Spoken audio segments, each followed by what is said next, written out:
Hola, continuando con el módulo de formación de enlace carbono-carbono, vamos a adentrarnos en la química de los enolatos. Siguiendo con el programa, en una primera instancia veremos cómo formar esos enolatos y luego los veremos como nucleófilos en diversas reacciones que tienen listadas en la diapositiva, como es el ataque a haluros de alquilo, la reacción aldólica y otras reacciones con nombre donde se va a ir variando el electrófilo que es atacado para dar el nuevo enlace carbono-carbono. Comenzando con la formación de enolatos, tenemos que recordar la estructura electrónica del carbonilo, que forma parte de aldehídos y cetonas. ¿Cómo es el grupo carbonilo? Recordemos que el carbono, al igual que el oxígeno contiguo, tiene una hibridación de tipo sp2. Y ese doble enlace carbono-oxígeno está representado por la unión de estos sp2 para dar lugar al enlace sigma y de los orbitales p que dan lugar al enlace pi. Esa disposición de orbitales va a permitir que al formar un enolato, por remoción de un hidrógeno en posición alfa al carbonilo, pueda darse una conjugación hacia el grupo carbonilo, es decir, que los electrones podrán deslocalizar hacia este grupo. Entonces, ¿cómo se forman estos enolatos? Para que se formen, el compuesto debe tener hidrógenos en posición alfa a ese grupo carbonilo, es decir, en el carbono contiguo al carbonilo. Este grupo carbonilo puede formar parte de un aldehído, una acetona, un ácido carboxílico o alguno de sus derivados, como pueden ser ésteres. Se van a formar en un medio básico. Los hidrógenos que se remueven presentan características ácidas por estar al lado del carbonilo, ya que la base conjugada del compuesto carbonílico, que es el enolato, se estabiliza por resonancia. Entonces, viendo el esquema y repasando, la base abstrae uno de los protones en posición alfa o adyacente al carbonilo, que puede ser un aldehído, una acetona, un éster, etc. Donde antes tenía un hidrógeno, ahora me queda una carga negativa, que puede deslocalizarse hacia el carbonilo, dando las dos formas resonantes del enolato. Y ahí tenemos a nuestro nucleófilo formado, un enolato con dos formas resonantes. ¿Cualquier hidrógeno alfa me da lugar a un enolato? No. Tengo ciertos requerimientos orbitales que debo cumplir. Para formar un enolato necesito que la posición alfa corresponda a un carbono con hibridación sp3, ya que el orbital molecular del enlace carbono-hidrógeno del hidrógeno que voy a remover tienen que adoptar una disposición espacial paralela al enlace pi. Esto no va a suceder, por ejemplo, si tengo un doble enlace conjugado al carbonilo. En el ejemplo es una acetona alfa-beta insaturada. Ese hidrógeno en posición alfa no va a ser ácido, ya que no da lugar al enolato con sus formas resonantes. En ese caso, el hidrógeno no es ácido y no es removido por la base. Así que los hidrógenos en posición alfa tienen que estar sobre un carbono sp3. Entonces, ¿qué pasa con las cetonas asimétricas? ¿Cuáles protones voy a quitar? Ahí voy a tener un tema de regioselectividad, es decir, qué región de la molécula va a reaccionar. Atención aquí, que cuando hablamos de cetonas asimétricas no me estoy refiriendo a carbonos asimétricos y centros quirales, sino a una cetona que tiene cadenas alquílicas distintas de un lado y de otro del carbonilo. En el ejemplo, un carbono sp3 unido a un grupo R de un lado y un metilo del otro lado. Ahí la base se le presenta la disyuntiva de qué hidrógeno se lleva. ¿Le da igual llevarse uno de los hidrógenos del lado del grupo R que uno de los hidrógenos del metilo?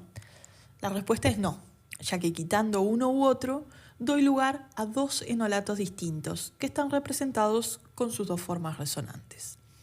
A esto se suma otro grado de complejidad, que es que una vez que formé el nucleófilo, ese enolato va a poder atacar tanto desde su carbono con carga negativa, pudiendo dar un producto denominado de C-alquilación, así como un posible ataque desde el oxígeno cargado negativo, dando lugar a un producto denominado de O-alquilación, complicando aún más el panorama. Vemos entonces que tenemos un tema complejo de selectividad al usar enolatos. En el ejemplo de abajo tenemos a metil isobutilcetona. Es una acetona asimétrica, Pero nos sacamos de encima el problema de la regioselectividad, ya que la base puede sacar hidrógenos solo de un lado de la cetona, ya que del otro lado directamente no hay hidrógenos. Vamos a utilizar una base muy fuerte que se llama diisopropilamiduro de litio y se abrevia con las siglas LDA. De esa manera voy a formar un enolato con sus dos formas resonantes no representadas allí, que en presencia de un electrófilo, como por ejemplo un aloalcano, puede ser atacado desde el carbono o desde el oxígeno, dando dos productos posibles. Generalmente predomina el producto de C-alquilación sobre el de O-alquilación. Algún dato más sobre la base utilizada anteriormente. La LDA, por su nombre en inglés lithium diisopropilamide, se genera a partir de diisopropilamina y butilitio. Otra base muy fuerte que ya conocemos del módulo anterior. El butilitio le saca el hidrógeno a la amina para dar diisopropilamiduro, que le queda como contraión el litio. Como subproducto generó butano por protonación del butilitio.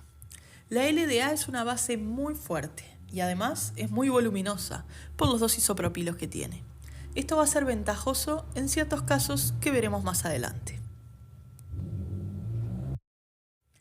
Y hablando de bases fuertes para formar enolatos, aquí tenemos una tabla con el pKa de los ácidos conjugados de algunos enolatos. Y a la derecha, la tabla con las bases. Esto me permite ver qué base necesito para formar cada enolato. En la tabla de la izquierda tienen los distintos enolatos. Por ejemplo, el enolato de un éster con un pKa rondando los 25, los enolatos de cetonas que andan en un pKa de 19-20, los enolatos de diésteres, como el malonato de dietilo, por ejemplo, el que está representado allí, donde el pKa ya baja bastante, a 13. Y eso quiere decir que no necesito una base tan fuerte para remover ese hidrógeno entre los dos carbonilos. Lo mismo sucede con disulfonas, beta-cetoésteres y dicetonas, donde el pKa anda en el entorno de 10. Si voy a la tabla de bases, veo que para sacar los protones de compuestos dicarbonílicos que andaban en un pKa de entre 10 y 12, puedo usar bases como alcóxidos, por ejemplo, etóxido de sodio, hidróxidos, potasa o soda, o en algunos casos hasta carbonatos, que son bases bastante débiles. Para formar enolatos simples, como los primeros listados, donde el pKa ronda los 20 a 25, ya voy a necesitar de bases más fuertes, como el butil-litio o la LDA ya vistas, que tienen un pKa de 50 o 35. Incluso puedo usar hidruro, ¿sí? Por ejemplo, hidruro de sodio, con un pKa similar a la LDA de 35, y siendo la base más chica que existe. Así que en la tabla les queda la referencia y como resumen general, a los compuestos dicarbonílicos los desprotono fácilmente con bases más suaves, hidróxido o alcóxido, y a las cetonas o ésteres simples ya hay que desprotonarlos con algo más fuerte, hidruro o LDA. Y su elección se va a basar en si quiere una base voluminosa o no. Ahora que conocemos las bases adecuadas para formar enolatos, volvamos al tema de la regioselectividad en la formación del enolato. La definición de regioselectividad la tenemos allí. Es el término que describe una reacción en la que se pueden formar dos o más regioisómeros o isómeros constitucionales. Recordamos que cuando hablamos de cetonas asimétricas nos referimos a que hay diferencias en los grupos de un lado o del otro del carbonilo. Vemos entonces la regioselectividad en la formación de enolatos, a partir de la cetona en negro en el centro, ¿sí? Que es la 2-metilciclohexanona. Podemos ir por el camino rojo, es decir, hacia la izquierda, y desprotonar del lado menos sustituido, donde tengo dos hidrógenos. O podemos ir por el camino en azul, hacia la derecha, y desprotonar del lado más sustituido, donde tengo un metilo y un hidrógeno que quito. ¿De qué va a depender tomar un camino u otro? ¿De qué va a depender la preferencia por el enolato azul o el rojo? ¿Cómo será esa regioselectividad? Esto dependerá de las condiciones de reacción. En particular, dependerá de la base utilizada y ahí juegan parámetros como la fuerza, la voluminosidad y el contraión y las cantidades utilizadas. También dependerá fuertemente de la temperatura de reacción. Otro parámetro a considerar es el disolvente utilizado, ya que habrá diferencia entre disolventes próticos y apróticos. Siguiendo con la regioselectividad en la formación del enolato, podemos ver que la reacción puede transcurrir por dos vías. Entonces definimos el control cinético y el control termodinámico. Y esto va a depender de las condiciones de reacción, particularmente de acuerdo a la base y temperaturas utilizadas. En condiciones de control cinético se formará el enolato menos sustituido. En ese caso, el enolato de la izquierda. Atención que cambió el orden respecto a la diapositiva anterior, ¿sí? El enolato cinético se favorece entonces con bases voluminosas y con temperaturas bajas. Vean que en el ejemplo tenemos una temperatura de menos 78 grados Celsius y usa LDA como base. ¿Por qué sucede esto? Porque es la reacción rápida. Van a reaccionar los protones más disponibles para el ataque.